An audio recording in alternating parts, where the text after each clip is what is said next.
ভুলে গেছে, এত গোনা ভুলে গেছে, এটা স্মরণ করায় দিলেও স্মরণ হয় না, স্মরণ করায় দিলেও স্মরণ হয় না। আমার সামনে আমার বড় ভাই ইন্তেকাল করলো, নিজ হাতে আমি তার কাফনের কাপড় পরাইলাম, আমি তার কবরে দিয়ে আসলাম। আমার সন্তান আমার সামনে হারিয়ে গেল, আমার বাবা মা আমার সামনে থেকে হারিয়ে গেল। কবরে কত মানুষকে রেখে আসলাম, প্রতিদিন কবরে পাশ দিয়ে বাড়িতে যাই, কিন্তু কোনোদিন আমার দিলের মধ্যে দাগ পড়ে নাই এই কবরে তোমাকে এখন শায়িত হতে হবে। ও ছেলে, এমন একটা দিন তোমার জীবনে আসবে যেই দিনে তোমার বাড়িতে কান্নার আওয়াজ আসবে। এমন একটা সকাল তোমার জীবনে আসতে পারে যেই সকালে তোমার বাড়িতে কান্নার আওয়াজ আসবে। সন্তানরা তোমার স্ত্রীর কাছে বলবে, মা বাবাকে ডেকে দাও, বাবা কেন ওঠে না, সকালে আমাদেরকে ঘুরতে নিয়ে যাওয়ার কথা। মা বলবে, তোর বাবা আর কোনোদিন তোদেরকে ঘুরতে নিয়ে যাবে না। আসবে এমন একটা সময়, কিন্তু এত ভুল আমরা ভুলে গেছি।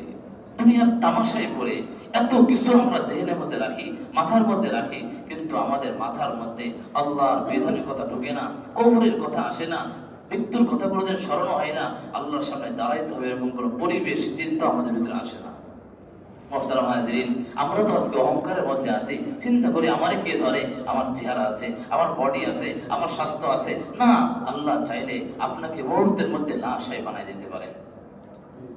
এই তো একদিন আগের কথা, 2-5 দিন আগের কথা, একজন ইমাম সাহেব, বেচারা মসজিদের ইমাম মানুষ, তার বেতনই বা কত?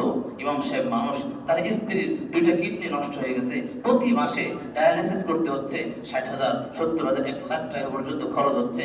ওই বেচারা লাইভে আসছে, ফেসবুকে ইউটিউবে তার ভিডিও ছড়িয়ে গেছে। সে লাইভে এসে একটা কথাই বলছে যে আমার স্ত্রীর 2টা কিডনি নষ্ট হয়ে গেছে, ডায়ালিসিস করতে হয়, তার মায়ের বাড়ি থেকে তাকে দেখে না, আমার বাপের বাড়ি থেকে তাকে দেখে না, কিন্তু সে তো আমার জীবন সঙ্গিনী, তার থেকে তো আমার সন্তান হয়েছে, আমি তো তাকে ফেলে দিতে পারি না। কিন্তু জীবনে কোনোদিন কল্পনাও করি নাই, খাইছি আর না খাইছি, খেয়ে আছি অথবা না খেয়ে আছি, কোনোদিন নিজের জন্য কারো কাছে হাত পাতি নাই। কিন্তু আজকে এমন পরিবেশ হয়েছে, আমার সন্তানের মা, একবার সন্তানের দিকে তাকাই, একবার মায়ের দিকে তাকাই, স্ত্রীর দিকে তাকিয়ে মায়া লাগে, আবার মানুষের কাছে কিভাবে হাত পাততে হয় এটাও শিখি নাই। কিন্তু আজকে আমার স্ত্রীর জন্য আমি আপনাদের কাছে সাহায্যের জন্য হাত বাড়িয়েছি। তার স্ত্রীও লাইভে আসছে পর্দার সাথে, সে বারবার তার সন্তানের দিকে তাকিয়ে বলছে যে আমার একটা ছোট্ট সন্তান আছে, আমি বাঁচতে চাই, আপনাদের যেমন ছোট্ট সন্তান আছে, মনে চাই বাঁচতে, পরন্তু যদি আপনার দুধের বাচ্চা আছে, এই মুহূর্তে আপনাকে বলা হয় তোমাকে দুনিয়া থেকে চলে যেতে হবে, মা চিন্তা করবে এই দুধের বাচ্চা কালকে থেকে কে দুধ দেবে, বাপ তো আমি মারা গেলে আরেকটা বিবাহ বসবে, কিন্তু এই বাচ্চার দায়িত্ব কে গ্রহণ করবে, এই বাচ্চার কে খাওয়াবে, এই বাচ্চার কে পোশাক পরাবে, এই বাচ্চার কি ওষুধ সেবন করাবে, বাচ্চাকে কে সময় দিবে, রাত্রেবেলা কতবার বাচ্চার জন্য সময় দিতে হয়, কে সময় দিবে। মা একটা কথাই বারবার বলতেছে, আমার একটা সন্তান আছে, আমি বাঁচতে চাই। বহু চিকিৎসা আছে, যে চিকিৎসার খরচ বহন করতে গিয়ে মানুষ আজকে ভিটা বাড়ি জমিন সব বিক্রি করে দিয়ে পথের ফকির হয়ে গেছে।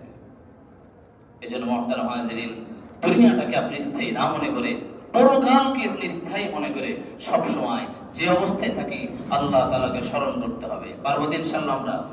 আমাদের কোনোদিন এমন হয় নাই যে চিন্তা বিষণ্ণ অবস্থায় আমরা থাকি, কপালে হাত, হায় হায় কেউ কাঁদতেছে, ভাই কেন কাঁদেন, আমার তো মৃত্যুর সময় মনে কাছে চলে আসছে, জীবনে কত গুনাহ করছি, এরকম কোনো আফসোস আর দুঃখ আমাদের জীবনে আসে না। কিন্তু যার জীবনে কোনো গুনাহ ছিল না, যার জীবনে কোনোদিন গুনাহ হয় নাই, পিছের গুনাহ মাফ, সামনের গুনাহ মাফ। মুহাম্মদুর রাসূলুল্লাহ সাল্লাল্লাহু আলাইহি ওয়াসাল্লাম, তিরমিজি শরীফের 3297 নম্বর হাদিস, আবু বকর রাদিয়াল্লাহু তাআলা আনহু রাসূলুল্লাহকে একদিন দেখলেন, রাসূলের চেহারার দিকে তাকিয়ে দেখলেন যে রাসূল তো আমার বয়সী মানুষ, আমার থেকে 2 বছরের মাত্র বড়, আমার কোনো দাড়িও পাকে নাই, চুলও পাকে নাই, কিন্তু নবীজির দাড়ি চুল পাকে। وعند الترمذي ما رواه أبو هريرة رضي الله تعالى عنه قال سئل رسول الله صلى الله عليه وسلم عن أكثر ما يدخل الناس الجنة قال تقوى الله وحسن الخلق وسئل عن أكثر ما يدخل الناس النار قال الفم والفرج أو كما قال النبي عليه الصلاة والسلام. شكرا بدرد إبراهيم بارك اللهم صل على محمد وعلى آل محمد كما صليت على إبراهيم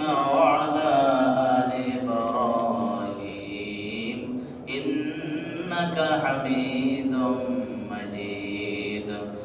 اللهم بارك على محمد وعلى آل محمد كما باركت على إبراهيم وعلى آل إبراهيم إنك حميد مجيد. سبحانك لا علم لنا إلا ما علمتنا إنك أنت العليم الحكيم. رضيت بك ربا وبالإسلام دينا وبمحمد رسولا نبيا. رب زدني علما رب زدني علما. رب يسر ولا تعسر وتمم بالخير. اللهم زدنا ولا تنقصنا. اللهم أعطنا ولا تحرمنا. আল্লাহ তাআলার দরবারে অসংখ্য অগণিত শুকরিয়া যে মহান রব্বুল আলামিন আমাদেরকে জুমার নামাজ আদায় করার উদ্দেশ্যে আমাদের হায়াতকে এখনো বাকি রেখে নিঃশ্বাস জারি রেখে মসজিদ পর্যন্ত আসার তৌফিক দান করলেন। এজন্য সকলে শুকরিয়া দান করি আলহামদুলিল্লাহ। আমি আপনাদের সামনে সূরাতুন নাহলের 128 নম্বর আয়াত পাঠ করেছি এবং হাদিসের একখানা কিতাব তিরমিজি শরীফ, এই কিতাবের 2004 নম্বর হাদিস পাঠ করেছি। আয়াত ও হাদিস সামনে রেখে গুরুত্বপূর্ণ একটি বিষয় আলোচনা করব ইনশাআল্লাহ। আয়াতের মধ্যে আল্লাহ তাআলা বলেন, যে বান্দা বান্দি তাকওয়া এবং খোদাভীতি আল্লাহর ভয় অর্জন করতে পারবে, আল্লাহ তাআলা সেই বান্দা বান্দির সহযোগিতা করবে, তার বিপদে আপদে মুসিবতে আল্লাহ তার সাথে থাকবে। বলেন তো আমাদের জীবনে আমাদের সঙ্গী হিসাবে, আমাদের সাহায্যকারী হিসাবে আল্লাহ তাআলার প্রয়োজন আছে না নাই? বিশেষ করে বর্তমান সময়ে মুসলমানদের যে দুরবস্থা চলছে, চতুর্দিকে নির্যাতন, নিপীড়ন, জুলুম, সারা বিশ্বের কোথাও না কোথাও আমরা সুখে থাকলেও আমাদের মা বোনেরা চিৎকার হাহাকারে দিন রাত পার করছে। কখনো চেচনিয়া, কখনো বসনিয়া, কখনো কাশ্মীর, কখনো ফিলিস্তিন, কখনো আফগানিস্তান ইত্যাদি ইত্যাদি জায়গাতে। এই মুসলমানদের করুণ মুহূর্ত এবং পরিস্থিতিতে আল্লাহ তাআলার সাহায্য সহযোগিতার প্রয়োজন আছে না নাই? কারণ কাফিরদের এবং যারা পরাশক্তি, যারা মুসলমান নয়, কাফিরদের আস্থা এবং বিশ্বাস, শক্তির জায়গা আল্লাহ নয়, তাদের শক্তির জায়গা অস্ত্র, তাদের শক্তির ভরসা জনসংখ্যা। বলেন তো আমাদের যারা শত্রু কাফির, তাদের আস্থা কিসের উপরে? আল্লাহর উপরে না অস্ত্র শক্তির উপরে? কাফিরদের আস্থা অস্ত্রের উপরে। এই জন্য দেখবেন অমুক রাষ্ট্র অমুক বোমা, অমুক অ্যাটম বোমা, অমুক পারমাণবিক বোমা, অত্যাধুনিক এবং যতদিন যাচ্ছে আধুনিক থেকে আধুনিকতর অস্ত্র শস্ত্র আবিষ্কার করছে তার শত্রুকে পরাজয় করার জন্য, মুসলমানদেরকে পরাজয় করার জন্য। কিন্তু মুসলমানদের সমস্ত শক্তির উৎস এবং আস্থা অস্ত্র নয়, জনসংখ্যা নয়, একমাত্র আল্লাহ তাআলার সাহায্য। কি বলেন কথা ঠিক কিনা? এজন্যই মওতার যুদ্ধ, একটা যুদ্ধের নাম কি বলেন তো? মওতা, মওতার যুদ্ধ। এই যুদ্ধে মুসলমানদের সৈন্য সংখ্যা ছিল মাত্র 3000, আর রোমদের বিরুদ্ধে যুদ্ধ হবে, খ্রিস্টানদের বিরুদ্ধে যুদ্ধ। এই রোমদের সৈন্য সংখ্যা ছিল 2 লাখ। বুঝে থাকলে বলুন মুসলমানদের সৈন্য সংখ্যা কত ছিল? 3000, আর কাফেরদের 2 লাখ। কত গুণ করলে, কত দিয়ে গুণ করলে 3000 2 লাখ হয়? কত বেশ কম, তুলনাহীন বেশ কম। 3000 মানুষ 2 লাখের মোকাবেলা করবে, যুদ্ধ করবে, এটা কল্পনাও করা ঠিক না।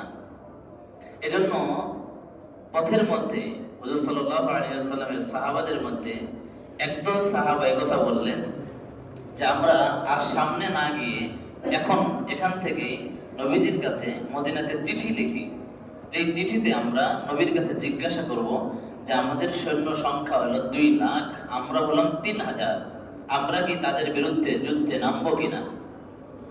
তো কিছু সাহাবী একটু সংকোচ বোধ করলেন যে মাত্র 3000 মানুষ 2 লাখের বিরুদ্ধে কেমনে যুদ্ধ করে। নবীর একজন সাহাবী খুব সাহসী বীর মুজাহিদ, নাম হলো আব্দুল্লাহ ইবনে রওয়াহা। নাম কি? আব্দুল্লাহ ইবনে রওয়াহা। মাজমাউজ যাওয়ায়েদ ওয়া মানবাউল ফাওয়ায়েদ একখানা হাদিসের কিতাব। এই কিতাবের 10220 নম্বর হাদিস। সেখানে আছে আব্দুল্লাহ ইবনে রওয়াহা সমস্ত সঙ্গীদেরকে একত্র করে একটা ভাষণ দিলেন। তিনি সেখানে বললেন, ওমা নুকাতিলুন নাসা বিল আদাদি ওয়াল কুওয়াতি ওয়াল কাসরাতি ওমা নুকাতিলুহুম বিহাদা দ্বীন আল্লাযী আকরামানা আল্লাহু বিহি ফানতালিকু ফাইন্নামা হিয়া ইহদাল হুসনাইন ইম্মা যুহুরুন ওয়া ইম্মা শাহাদাতুন। আব্দুল্লাহ ইবনে রওয়াহা বলল, ও আমার সঙ্গীরা, তোমরা শুনে রাখো, মুসলমান আজ পর্যন্ত বদর থেকে শুরু করে যতগুলো যুদ্ধে জয়ী হয়েছে, কাফেরদের বিরুদ্ধে জয় লাভ করেছে, কোন যুদ্ধে অস্ত্রের শক্তি, জনসংখ্যার শক্তি, কোন মানুষের শক্তির মাধ্যমে জয়ী হয় নাই। আমরা তো যুদ্ধ করি অস্ত্রের শক্তি দিয়ে নয়, আমরা যুদ্ধ করি এই দ্বীনের জন্য, আর এই দ্বীন যার, তিনি আমাদের হেফাজতের দায়িত্ব গ্রহণ করেছেন। সুতরাং তোমরা আর কোনো দ্বিধা সংকোচ করো না, তোমরা যুদ্ধের ময়দানে ঝাঁপিয়ে পড়ো। আমাদের পরিণতি হয়তো 2টা, বাঁচলে হব গাজী আর মরলে হব শহীদ। ইম্মা যুহুরুন ওয়া ইম্মা শাহাদাতুন। যদি বেঁচে থাকি গাজীর বেশি বাড়িতে ফিরে আসবো, আর যদি মারা যাই সরাসরি জান্নাতে চলে যাব।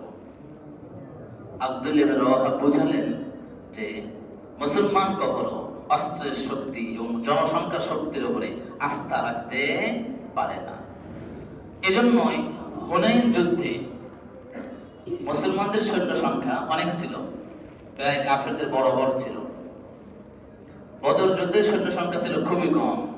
আগে পরে যত যুদ্ধ ছিল সব যুদ্ধেই মুসলমানদের জনসংখ্যা কম ছিল, কিন্তু হুনাইন যুদ্ধে মুসলমানদের জনসংখ্যা কাফেরদের জনসংখ্যা কাছাকাছি ছিল।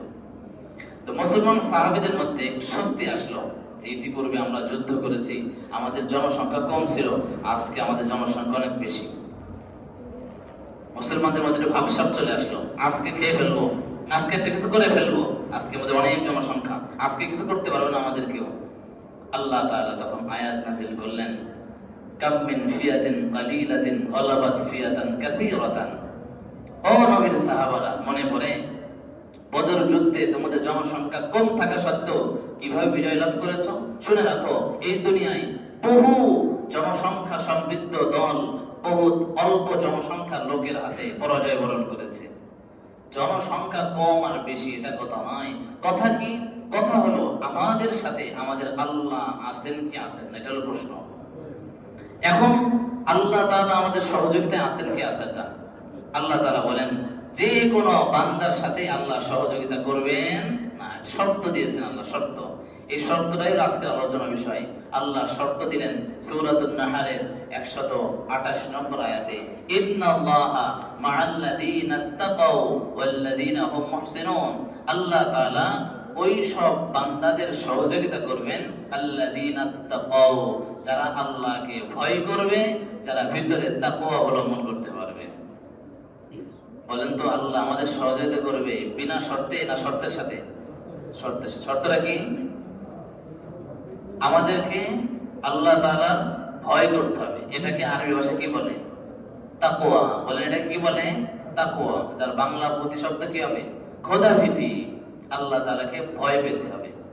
তাহলে যদি আমরা তাকওয়া অর্জন করতে পারি, আল্লাহ তাআলাকে ভয় করতে পারি, আল্লাহর ওয়াদা যে আল্লাহ আমাদের সঙ্গী হবেন, আল্লাহ আমাদেরকে হেফাজত করবেন, যেমন সাহাবাদেরকে হেফাজত করেছেন।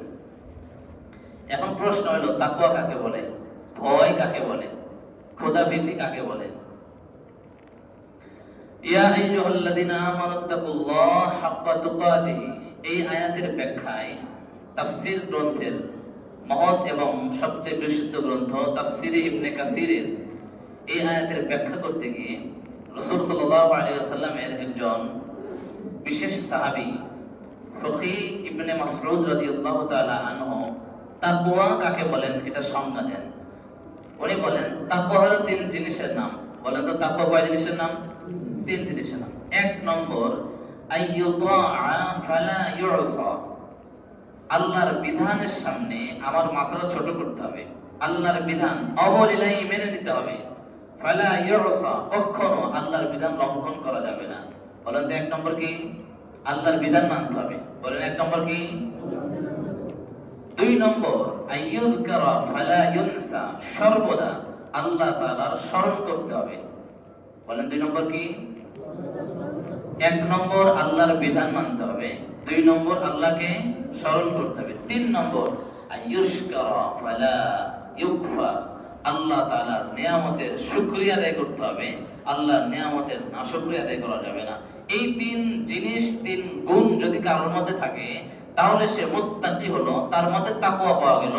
আর যার মধ্যে তাকওয়া পাওয়া যাবে, যে জনগোষ্ঠীর মধ্যে তাকওয়া পাওয়া যাবে, তারা মুত্তাকি হবে, তাদের হেফাজতের দায়িত্ব আল্লাহ তাআলা গ্রহণ করবেন। বলেন কয় জিনিস? তিন জিনিস। এক নম্বর আল্লাহর বিধান মানা, এটা মুখস্থ করতে হবে। এক নম্বর আল্লাহর বিধান মানা, দুই নম্বর আল্লাহকে স্মরণ রাখা। এক নম্বর আল্লাহর বিধান মানা, দুই নম্বর আল্লাহকে স্মরণ রাখা, তিন নম্বর আল্লাহর নিয়ামতের কৃতজ্ঞতা প্রকাশ করা, আল্লাহর নিয়ামতের। কিন্তু দুঃখজনক হলো সত্য, আজকের মুসলমান আল্লাহর বিধান মানে না, আল্লাহর বিধানের সামনে তাদের মাথা ছোট হয় না। স্যার আর অফিসারের বিধান মানে, স্যারে বলছে সকাল 6টার দিকে তোমার ডিউটি, সকাল 6টার দিকে চলে আসে, বলছে আজকে নাইট ডিউটি, সারা রাত ডিউটি করতে হবে, তাই প্রস্তুত আছে। আল্লাহ যে একটা বিধান দিয়েছিল এটার খবর রাখে না। আজকের মুসলমান মায়ের কথা স্মরণ করে, বিবির কথা স্মরণ করে, দোকানে থাকে বাচ্চার কথা স্মরণ হয়, ছোট বাচ্চার কথা কতবার স্মরণ করে, কেবল বাড়ি থেকে আসলো আবার বাড়িতে ফোন দেয়, ছোট বাচ্চার কথা স্মরণ করে, নিজের সন্তানের কথা স্মরণ করে, আল্লাহকে স্মরণ করে না। আজকের মুসলমান ভাইয়ের প্রতিদানের কথা চিন্তা করে, বড় ভাই সম্মান করতে হবে। কেন সম্মান করব? আমার বাবা ছিল না, বড় ভাই আমার পড়ালেখার খরচ চালিয়েছে, আমার বাবা ছিল না, বড় ভাই আমাকে মানুষ করেছে, এজন্য বড় ভাইয়ের কৃতজ্ঞতা প্রকাশ করতে হবে। কিন্তু যে আল্লাহ আমার এত নিয়ামত দান করলেন, এই আল্লাহ আমার নিঃশ্বাস জারি রেখেছেন, আল্লাহ আমাকে চলার শক্তি দান করলেন, এখনো পর্যন্ত আমাকে সুস্থ রাখলেন, কোনদিন মাথার মধ্যে এই প্রশ্ন আসে না আল্লাহ শুকরিয়া স্বরূপ কোন হুজুরের কাছে গিয়ে, হুজুর আমি তো সুস্থ, আল্লাহ আমাকে ধন দিয়েছেন, আল্লাহ আমাকে মাল দিয়েছেন, আল্লাহ আমার সন্তান দান করেছেন, আল্লাহ আমার সুস্থ রেখেছেন, আমার কি কি করণীয়, আমার কি কি করণীয়, কি করলে আল্লাহ খুশি হবে, কি করলে আল্লাহ বেজার হবে, আমাকে একটু শিখিয়ে দেন, আজকে থেকে আমি জীবনটা পরিশুদ্ধ করতে চাই। এরকম মানসিকতা আমাদের ভিতরে নাই। সবার দাবি রক্ষা করে, সকলের দাবি রাখে। বাড়ি থেকে যখন বের হই না আমরা, আমাদের স্ত্রী বলে আমার জন্য অমুক জিনিস নিয়ে আসবে, তো এটা মাথায় থাকে, লিখে রাখে, নোট করে রাখে। সন্তান বলে আমার জন্য অমুক চকলেট আনবা, আমার জন্য অমুক লজেন্স নিয়ে আসবা, আমার জন্য কেক আনবা, আমার জন্য বার্গার আনবা, সব পাই টু পাই মনে থাকে, লিপিবদ্ধ থাকে। মা একটা আবদার দাবি করলে মনে থাকে। বন্ধু দাবি করছে আজকে আসের সময় আমরা ঘুরতে যাব, এত টাকা বিল হবে, আজকে তোমার চা খাওয়ানোর তারিখ, তুমি আজকে আমাদের ফাস্ট ফুড খাওয়াবা। সকলের দাবি মুসলমান রক্ষা করলো, যুবক রক্ষা করলো, কিন্তু আল্লাহর যে 5 ওয়াক্তে 5টা দাবি ছিল এটা মানুষ রক্ষা করতে পারে না, করে না। আল্লাহ যে আমাদের কাছে অনেক দাবি করেছেন, করে না তো করে নাই, এত ভুলে গেছে, এত ভুলে গেছে, এটা স্মরণ করায় দিলেও স্মরণ হয় না, স্মরণ করায় দিলেও স্মরণ হয় না। আমার সামনে আমার বড় ভাই ইন্তেকাল করলো, নিজ হাতে আমি তার কাফনের কাপড় পরাইলাম, আমি তার কবরে দিয়ে আসলাম। আমার সন্তান আমার সামনে হারিয়ে গেল, আমার বাবা মা আমার সামনে থেকে হারিয়ে গেল, কবরে কত মানুষকে রেখে আসলাম, প্রতিদিন কবরে পাশ দিয়ে বাড়িতে যাই, কিন্তু কোনোদিন আমার দিলের মধ্যে দাগ পড়ে নাই এই কবরে তোমাকে এখন শায়িত হতে হবে। অচিরে এমন একটা দিন তোমার জীবনে আসবে যেই দিনে তোমার বাড়িতে কান্নার আওয়াজ আসবে। এমন একটা সকাল তোমার জীবনে আসতে পারে যেই সকালে তোমার বাড়িতে কান্নার আওয়াজ আসবে। সন্তানেরা তোমার স্ত্রীর কাছে বলবে মা বাবাকে ডেকে দাও, বাবা কেন ওঠে না, সকালে আমাদেরকে ঘুরতে নিয়ে যাওয়ার কথা। মা বলবে তোর বাবা আর কোনোদিন তোদেরকে ঘুরতে নিয়ে যাবে না। আসবে এমন একটা সময়, কিন্তু এত ভুল আমরা ভুলে গেছি।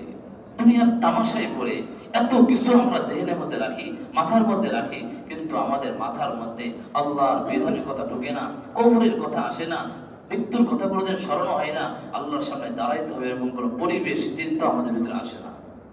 মুহতারাম হাজিরিন, আমরা তো আজকে অহংকারের মধ্যে আছি, চিন্তা করি আমারে কে ধরে, আমার চেহারা আছে, আমার বডি আছে, আমার স্বাস্থ্য আছে। না, আল্লাহ চাইলে আপনাকে মুহূর্তের মধ্যে লাশ বানাই দিতে পারে। এই দু একদিন আগের কথা, 2-5 দিন আগের কথা, একজন ইমাম সাহেব, বেচারা মসজিদের ইমাম মানুষ, তার বেতনই বা কত? ইমাম সাহেব মানুষ, তার স্ত্রীর 2টা কিডনি নষ্ট হয়ে গেছে, প্রতি মাসে ডায়ালিসিস করতে হচ্ছে, 60,000, 70,000, 1 লাখ টাকা পর্যন্ত খরচ হচ্ছে।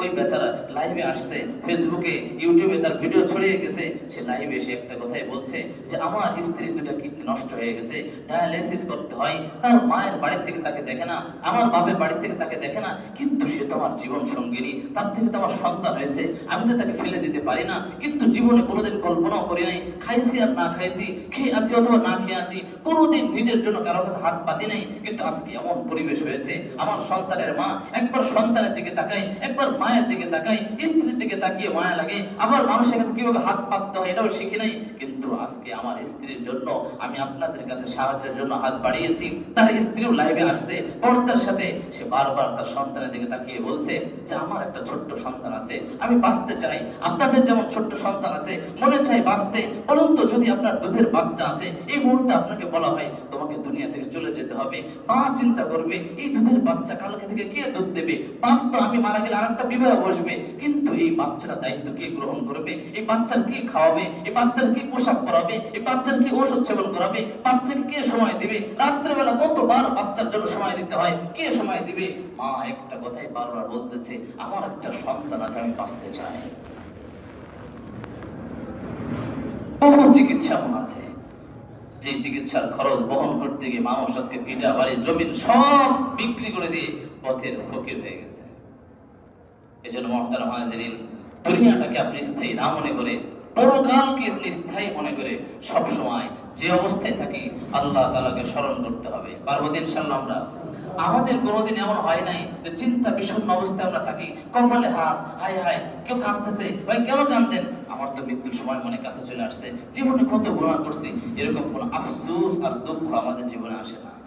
কিন্তু যার জীবনে কোনো গুনাহ ছিল না, যার জীবনে কোনোদিন গুনাহ হয় নাই, বিশেষ গুনাহ মাফ, সামনের গুনাহ মাফ, মুহাম্মদুর রাসূলুল্লাহ সাল্লাল্লাহু আলাইহি ওয়াসাল্লাম, তিরমিজি শরীফের 3297 নম্বর হাদিস, আবু বকর রাদিয়াল্লাহু তাআলা আনহু রাসূলুল্লাহকে একদিন দেখলেন, রাসূলের চেহারার দিকে তাকিয়ে দেখলেন যে রাসূল তো আমার বয়সী মানুষ, আমার থেকে 2 বছরের মাত্র বড়, আমার কোনো দাড়িও পাকে নাই, চুলও পাকে নাই, কিন্তু নবীজির দাড়ি চুল পাকা শুরু হয়ে গেছে। ইয়া রাসূলুল্লাহ ক্বাদ শিবতা, ও আল্লাহর রাসূল আপনি তো বৃদ্ধ হয়ে যাচ্ছেন, অল্প বয়সে আপনি বুড়া হয়ে যাচ্ছেন, এই বয়সে তো বুড়া হওয়ার কথা নাই। রাসূলুল্লাহ তখন বললেন, শাইয়াবাতনি আল ওয়াকিআ, শাইয়াবাতনি আল মুরসালাত, শাইয়াবাতনি আল হুদ। ও আমার সাহাবী আবু বকর শুনে রাখো, আল্লাহ তাআলা সূরা ওয়াকিআর মধ্যে, সূরা মুরসালাতের মধ্যে যে কিয়ামতের বর্ণনা দিয়েছেন, যে জাহান্নামের বর্ণনা দিয়েছেন, যে আযাবের কথা বলেছেন, ওটার চিন্তায় চিন্তায় আমি মুহাম্মদ রাসূলুল্লাহ বিরুদ্ধ হয়ে যাচ্ছি। আয়েশা রাদিয়াল্লাহু তাআলা আনহা বলেন, মুসনাদ আহমদের 16317 নম্বর হাদিস, কত নামাজ তো আমাদের জীবনে পড়লাম, মসজিদে আসি, প্রাইভেট সিস্টেম আসি, টাইম হইছে, অভ্যাস হইছে, আসলাম, আবার নামাজ পড়ে চলে গেলাম। মুহাম্মদ রাসূলুল্লাহ নামাজ এমন ছিল না। রাসূলুল্লাহ নামাজ সম্পর্কে হযরত আয়েশা রাদিয়াল্লাহু তাআলা আনহা বলেন, আমি রাসূলের ঘরে থাকতাম, আমার পাশে রাসূল যায় নামাজে নামাজ দাঁড়াতেন। বুখারী শরীফের হাদিসের মধ্যেও আছে, মুসনাদ আহমদের হাদিসের মধ্যেও আছে, নবীজি যখন নামাজে দাঁড়াতেন, ওয়াফি সাদরিহি আজিরুন কাজিরিল মিরজালি, নবী যখন নামাজে দাঁড়াতেন আর নামাজের মধ্যে জান্নাত জাহান্নামের আয়াত আসলে এত কান্নাকাটি করতেন, আজিজুন কাজিরিল মিরজালি, সিনা থেকে টকবক টকবক করে আওয়াজ আসতো, যেমন একটা পাতিলকে যদি গরম করতে দেওয়া হয়, পাতিলের মধ্যে যদি পানি গরম করতে দেওয়া হয়, ঢাকনা দিয়ে দেওয়া হয়, পানি যখন খুব বলক দিবে, খুব উত্তপ্ত হয়ে যাবে, যেমন ফুটন্ত পানি টকবক করে আওয়াজ হয়, আমি আয়েশা নবীর সিনা থেকে এভাবে কান্নার আওয়াজ আসতো। বলেন তো, নবীজি যদি এত কাঁদতে পারে জাহান্নামের ভয়ে, ওনার সামনে সব পরিষ্কার ছিল। মেরাজের রজনীতে আল্লাহ তাআলা নবীকে নিয়ে যে সফর করিয়েছেন, জাহান্নাম কেমন হবে, জান্নাত কেমন হবে, কবরের আযাব কেমন হবে, এইগুলো দেখে নবী সাল্লাল্লাহু আলাইহি ওয়াসাল্লাম সবসময় চিন্তিত থাকতেন। আমার উম্মতের যে বিহাল দশা, উম্মতের যে আমলের প্রতি অনাগ্রহ, তারা তো সকলেই জাহান্নামের আসামি হয়ে যাবে, আর জাহান্নামের আসামি হইলে সকলে তো গ্রেফতার হয়ে যাবে। রাসূলুল্লাহ সাল্লাল্লাহু আলাইহি ওয়াসাল্লাম এত ভয় করতেন পরকালকে। আমরাও তো কত মানুষের কবর দেই, বলেন আমাদের জীবনে আমরা মানুষের কবরস্থানে যাই নাই? কত মানুষ তো নিজের আপন জনকে কবরস্থানে দাফন করে আসছে, কবর নিজ হাতে মাটি দিয়ে আসছে, কিন্তু কোনোদিন এমন হয় নাই কবরে মাটি দেওয়া শেষে কবর আমাকে টান দিয়ে ধরে রাখছে, একটু খেয়াল করে দেখ, এই গভীর তোর থাকতে হবে, এই গভীর তোর থাকতে হবে, অন্ধকারের মধ্যে পাঁচতলাতে সাথী নাই, বাতি নাই, কিচ্ছু তোর থাকবে না, সঙ্গীও থাকবে না, একা একা এই কবরের মধ্যে থাকতে হবে। কোনোদিন আমাদের টানে নাই। মুহাম্মদুর রাসূলুল্লাহকে টান দিয়েছেন। ইবনে মাজাহ শরীফের 4195 নম্বর হাদিস, রাসূলুল্লাহর সাহাবী বলেন, আল্লাহর নবী সাল্লাল্লাহু আলাইহি ওয়াসাল্লাম একদিন এক সাহাবীর জানাজায় শরীক হলেন, তার দাফন কার্যে শরীক হলেন। রাসূলুল্লাহ সাল্লাল্লাহু আলাইহি ওয়াসাল্লাম কবরের পাশে বসে গেলেন। কবরের পাশে বসে আল্লাহ রাসূল সাল্লাল্লাহু আলাইহি ওয়াসাল্লামের হাতে, আল্লাহ রাসূল সাল্লাল্লাহু আলাইহি ওয়াসাল্লামের হাতে একটা কাঠি ছিল। মানুষ দেখবেন খুব যখন চিন্তিত থাকে তখন কাঠি দিয়ে মাটির মধ্যে কি যেন লেখালেখি করে। আমরাও অনেক সময় দোকানে বসলে একা একাই কলম দিয়ে কি যেন লেখালেখি করি, আসলে এরকম উদ্দেশ্যহীন ভাবে লেখালেখি করি যখন খুব চিন্তায় থাকি। তো রাসূলুল্লাহ সাল্লাল্লাহু আলাইহি ওয়াসাল্লাম একটা কাঠি দিয়ে কবরের মাটির পাশে কি যেন লেখালেখি করছেন, চিন্তা করছেন। সাহাবী বলেন, পাকা পাকা। রাসূলুল্লাহ সাল্লাল্লাহু আলাইহি ওয়াসাল্লাম কবরের পাশে বসে অনেকক্ষণ কান্নাকাটি করলেন। হাত্তা বাল্লা তারা, নবীজি কবর দেখে এত কান্নাকাটি করলেন, বাল্লা তারা, নবী সাল্লাল্লাহু আলাইহি ওয়াসাল্লামের চোখের পানিতে কবরের মাটি পর্যন্ত ভিজে গেল। রাসূলুল্লাহ সাল্লাল্লাহু আলাইহি ওয়াসাল্লাম সাহাবাদেরকে ডেকে বললেন, ইয়া আসহাবি লিমিসলি হাদা ফাইদু, ইয়া ইখওয়ানি লিমিসলি হাদা ফাইদু। ও আমার সাহাবারা শোনো, আজকে আমার যে সাহাবী পরকালের মুসাফির হয়ে গেল, সাদা কাফনের কাপড় পরে আমরা তাকে পরকালের যাত্রী বানিয়ে দিলাম। অচিরেই এমন একটা দিন আসবে প্রত্যেককে কবরের মধ্যে এসে ঘুমাইতে হবে। আইদ্দু, প্রত্যেকেই তোমরা এই কবরে আসার প্রস্তুতি গ্রহণ করো। মুহতারাম হাজিরিন, কবরে যাওয়ার প্রস্তুতি কি হবে আর কবর কতটা ভয়াবহ হবে। উসমান রাদিয়াল্লাহু তাআলা আনহু বলেন, উসমান রাদিয়াল্লাহু তাআলা আনহুকে নবীজি দুনিয়া থাকতেই জান্নাতের সার্টিফিকেট দিয়েছিলেন কিনা? উসমান রাদিয়াল্লাহু তাআলা আনহুকে নবী বলেছেন, ও রাফিকি ফিল জান্নাতি, উসমান জান্নাতে আমার সঙ্গী হবে। হযরত উসমান রাদিয়াল্লাহু তাআলা আনহু সম্পর্কে বর্ণনা আছে, তিরমিজি শরীফের 2308 নম্বর হাদিসের মধ্যে উল্লেখ আছে, উসমান রাদিয়াল্লাহু তাআলা আনহু মাঝে মাঝে কবরের পাশে আসতেন, কবর দেখে হাওমাও করে চিৎকার করে কাঁদতেন, এত কান্নাকাটি করতেন যে বাল্লা লিহিয়াতাহু, উসমানের দাড়ি চুপে চুপে পানি পড়তো। সাহাবারা হযরত উসমানকে জিজ্ঞাসা করলো, ও উসমান, নবীর সাহাবী, আপনি তো অন্যান্য পরকালের বর্ণনা শুনলে এত ভয় পান না, কেন কবরের কথা শুনলে, কবর দেখলে আপনি এত ভয় পেয়ে যান? হযরত উসমান উত্তর দিলেন, সামি'তু রাসূলুল্লাহি সাল্লাল্লাহু আলাইহি ওয়াসাল্লাম ইয়াকুল, ইন্নাল কবরা আউয়ালু মানজিলিন মিন মানাজিলিল আখিরাতি। আমি নবীজির মুখ থেকে শুনেছি কবর হলো আখিরাতের ঘাঁটি সমূহের প্রথম ঘাঁটি। ফামান নাজা মিনহু ফামা বা'দাহু আইসারু মিনহু, যদি কেউ কবরের মামলা থেকে বেঁচে যায় তাহলে কবরের পরে যতগুলো মামলা আছে এগুলো তার জন্য আরো সহজ হয়ে যাবে। ওয়া ইল্লাম ইয়ানজু মিনহু আহাদুন, আর যদি কেউ কবরের মামলায় পরীক্ষায় পাস না করে, ফামা বা'দাহু আশাদ্দু মিনহু, তাহলে এরপরে যতগুলো মামলা হবে কিয়ামতের ময়দান, মিজান, পুলসিরাত, হাসর নাসর, আল্লাহ তাআলার সামনে জবাবদিহিতা, এইগুলো তার জন্য আরো কঠিন থেকে কঠিন হবে। এজন্য মুহতারাম হাজিরিন, উসমান রাদিয়াল্লাহু তাআলা আনহু উম্মতকে জানিয়ে দিলেন, রামা রাআইতু মানজারান কাত্তু ইল্লা ওয়াল কবরু আফজাউ মিনহু। আমাকে আমার নবী শুনিয়ে গেছেন, আল্লাহ তাআলা আমাকে পরকালের যতগুলো দৃশ্য দেখিয়েছে, পরকালের যতগুলো চিত্র দেখিয়েছে, এর মধ্যে সবচেয়ে ভয়াবহ চিত্র হবে কবরের ভিতরে। মুহতারাম হাজিরিন, বড় দুঃখের সাথে এবং বড় কষ্টের সাথে বলতে হয়, আল্লাহ তাআলা আমাদেরকে মুসলমান বানিয়েছে, কোনো দরখাস্ত আমরা করি নাই। আখিরে জামানার পয়গম্বরের উম্মত বানিয়েছে, কোনোদিন কোনো দরখাস্ত করি নাই। কিন্তু বড় দুঃখজনক হলো সত্য, আজকে আমরা সব কিছু করি কিন্তু আল্লাহ তাআলার দেওয়া 5 ওয়াক্ত নামাজটাই পড়ি না। আমাদের ভাবসাব এমন হয়ে গেছে যে আগের জামানায় যারা মানুষ ছিল তারা আল্লাহ তাআলা রিজিক ভক্ষণ করত, তারা আল্লাহ তাআলার দেওয়া রিজিক খাইতো। এখন আধুনিক যুগ, আমরা মেশিন দ্বারা উৎপাদন করি, আমরা নিজের রিজিক নিজেই খাই, আমাদের কেউ খাওয়ায় না। এত অহংকার আমাদের ভিতরে, আমাদের কথা বলতে গেলেও মুখ ঘুরায় নাই। দাওয়াত তাবলীগের সাথীরা যখন বিভিন্ন সময় দাওয়াতের কাজ করতে যায়, এমন ভাবসাব দেখায় মনে হয় যেন তার দোকানের মাল নিতে আসছে, কেমন যেন তার কাছে টাকা ঋণ চাইতে আসছে। কিন্তু আমাদের মাথায় রাখতে হবে এই দিন শেষ দিন নয়। এমন একটা দিন আসবে আমার দুই হাত সোজা হয়ে যাবে, আমার দুই চোখ বন্ধ হয়ে যাবে, আমার কালো মশারি দিয়ে ঘিরিয়া শেষ বিদায়ের গোসলের জন্য প্রস্তুতি নেওয়া হবে, আমার বাড়িতে কান্নার আওয়াজ শুরু হবে। আমার ছোট ছোট বাচ্চা, প্রত্যেকের বাড়িতে ছোট ছোট বাচ্চা আছে, এই ছোট ছোট বাচ্চাগুলো আমার গলের উপরে, আমার বুকের উপরে আশ্রয় আশ্রয় পড়বে আর কাঁদবে আর বলবে, আব্বু তোমার বাড়ির পাশের মানুষ বাচ্চাটাকে কোলে নিয়ে সেও চোখের পানি ছেড়ে দিয়ে বলবে, তোমার বাবা আর তোমার ডাকের কোনোদিন সাড়া দিবে না। মুহতারাম হাজিরিন, সেদিনের চিত্রটা কত ভয়ঙ্কর হবে। আপনার বাড়িতে মানুষ ঘিরিয়া চার পেয়ারার খাটি আনিয়া আপনাকে নেওয়ার জন্য চলে আসবে।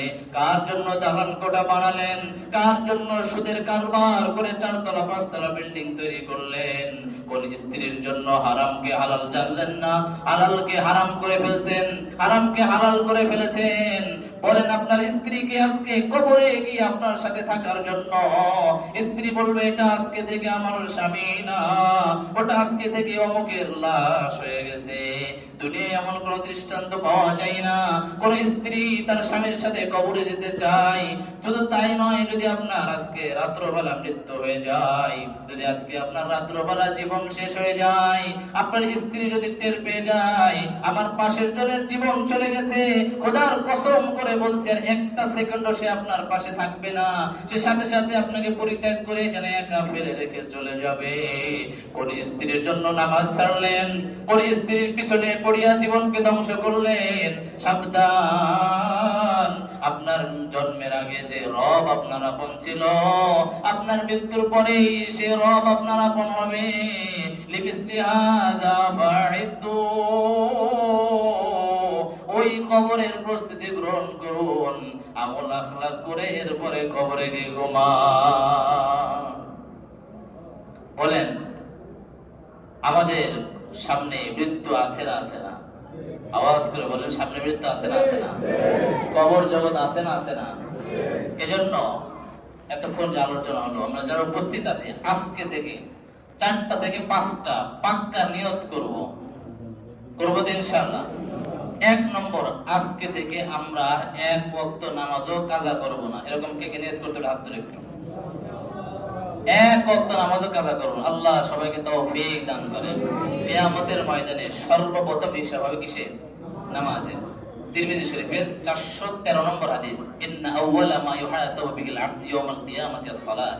কিয়ামতের ময়দানে সর্বপ্রথম হিসাব হবে নামাজের। যদি কেউ নামাজের হিসাব দিতে পারে তাহলে বাকি হিসাবগুলো তার জন্য সহজ হয়ে যাবে। এজন্য নামাজ আমরা পড়ব ইনশাআল্লাহ আজকে থেকে। 2 নম্বর, আজকে থেকে যে যে অবস্থায় আছি সুদ কারবার আর করব না, সুদী কারবারের সাথে যুক্ত থাকবো না, সুদ কারোর থেকে গ্রহণ করব না, কাউকে সুদ দিব না। কেউ সুদী কারবার করছে সেখানে সাক্ষী থাকবো না। আকিলুর রিবা ওয়া মুকিলুহু ওয়া শাহিদুহু, যে সুদ খায়, যে সুদ দেয়, যে সুদের সাক্ষী দেয়, কুল্লুহুম ফিন্নার, প্রত্যেকই জাহান্নামের আসামি। শুধু তাই নয়, 7047 নম্বর হাদিস বুখারী শরীফের এবং ইবনে মাজাহ শরীফের 2274 নম্বর হাদিস, 2275 নম্বর হাদিস, 2279 নম্বর হাদিস, বহু হাদিসের মধ্যে উল্লেখ আছে রাসূলুল্লাহ সাল্লাল্লাহু আলাইহি ওয়াসাল্লাম মেরাজের রজনীতে ওনাকে আল্লাহ তাআলা দেখিয়েছিলেন একটা সাগরের মধ্যে, একটা নদীর মধ্যে, নদীর মধ্যে পুরা নদীতে রক্ত আর রক্ত। এই বেচারা যখন এই হাবুডুবু খাচ্ছে রক্তের মধ্যে, যখন সাঁতরিয়ে সাঁতরিয়ে সাঁতার কেটে গেলে যখন ধারে আসছে, আবার একজন বিশাল পাথর নিয়ে তার মাথায় মারছে, মাথায় আবার ছেঁচে যাচ্ছে, ফেটে যাচ্ছে, আবার সে বেহুশ হয়ে যাচ্ছে। যখন আবার সুস্থ হয়ে আবার পারে আসছে, আবার পাথর মারা হচ্ছে, আবার তাকে মাঝখানে ফেলে দেওয়া হচ্ছে, তার রক্তেই আজকে নদী হয়ে গেছে। এটা রাসূল সাল্লাল্লাহু আলাইহি ওয়াসাল্লাম জিজ্ঞাসা করলেন, এমন করুণ পরিস্থিতি আমার উম্মতের মধ্যে থেকে কার হবে? ফেরেশতারা উত্তর দিলেন, এটা হলো আকিলুর রিবা, যে দুনিয়ার মধ্যে সুদ খায়, যে দুনিয়ার মধ্যে সুদ খায়, চক্রবৃদ্ধি হারে মানুষের সম্পদ চুষে খায়, তার এই পরিণতি কিয়ামতের ময়দানে হবে। ইবনে মাজাহ শরীফের 2273 নম্বর হাদিস, 2273 নম্বর হাদিস, রাসূলুল্লাহ সাল্লাল্লাহু আলাইহি ওয়াসাল্লাম বলেন যে এক ব্যক্তিকে আমি দেখলাম তার পেটের মধ্যে সাপ, পেটের মধ্যে সাপ, আর এটা বাহির থেকে দেখা যাচ্ছে যে তার পেটের মধ্যে সাপ, অনেকগুলো সাপ তার পেটের মধ্যে দংশন করছে, পেটের মধ্যে কামড়াচ্ছে, আয়নার মতো আল্লাহ পেটটা করে দিয়েছে। এই পেটের বাইরে থেকে দেখা যাচ্ছে যে পেটের মধ্যে, পুরো পেটের মধ্যে সাপ নাড়ি ভুড়ি জড়িয়ে কামড়াইতেছে। রাসূলুল্লাহ জিজ্ঞাসা করলেন, এই শাস্তিটা কার দেওয়া হবে? এই শাস্তিটা হলো আপনার উম্মতের মধ্যে যারা সুদী কারবার করত তাদেরকে এই শাস্তি দেওয়া হবে। এমন লাঞ্ছনাজনক শাস্তি, মানবিক কষ্ট তো আছেই, শারীরিক কষ্ট তো আছেই, তার সাপের দংশন তো কষ্ট আছেই, সাথে সাথে মানুষ যেন কিয়ামতের ময়দানে চিহ্নিত করতে পারে এ ছিল আমাদের সমাজের সুদখোর, এ ছিল আমাদের সমাজে গরিবের সম্পদ চুষে খাইতো, 50,000 টাকা ঋণ দিয়েছে, শতকরা 2.5 টাকা, 1,200 টাকা এভাবে চক্রবৃদ্ধি আর ঋণ দিয়ে কয়েকদিন পরে বেচারা ঋণ পরিশোধ করতে পারে না। আরে কপাল পোড়া, তোমার যদি ঋণ দিতে মনে চাই, বেচারার মেয়েরা বিবাহ দিতে পারে না, বৈবাহিক অনুষ্ঠান করবে, 50,000 টাকা ঋণ তোমার কাছে চেয়েছে, তুমি ঋণ দিতে না পারলে বলবো আমি পারবো না, আরেকজনের কাছে চাও, তুমি 50,000 টাকা ঋণ তো দিছই, 2 বছর ধরে বেচারা তোমার সুদ দিতেই আছে, মুনাফা দিতেই আছে, আসল টাকা দেওয়ার মতো সুযোগই তার হলো না, তৌফিক হলো না। তুমি কয়েকদিন পরে গিয়ে তার বাড়ির জমিতে গিয়া সাইনবোর্ড টাঙায় দিলা, এই জমি নিয়ে মামলা আছে, এটার মালিক সত্ত্বাধিকার সূত্রে অমুকে এই জমির বাড়ির চাল খুলে নিয়ে গেছে, কল খুলে নিয়ে গেছে, বাড়ির গরু খুলে নিয়ে চলে যায়, কত মানসিক নির্যাতন করে। সুদ থেকে যতক্ষণ যে সমাজ বের না হইতে পারবে, ওই সত্য সমাজ থাকবে। তিরমিজি শরীফের 2211, 12, 13 নম্বর হাদিস, যেই সমাজে সুদ থাকবে ওই সমাজে আল্লাহর রহমত থাকবে না, বরকত থাকবে না, আল্লাহর সাকিনা বর্ষিত হবে না, ওই সমাজে অভিশাপ আর লানত বর্ষিত হবে। আমাদের মুসলমান যারা আছে এই জায়গায় পরিষ্কার হইতে হবে, সমাজের মধ্যে সুদ খায় তার সাথে কেউ বিয়ে বিবাহ দিব না, সমাজের মধ্যে সুদ খায় তার বয়কট করবো, তার দাওয়াতেও যাব না, মানসিক ভাবে সে নির্যাতনের শিকার করব, বয়কট করব, চিহ্নিত করে দিব।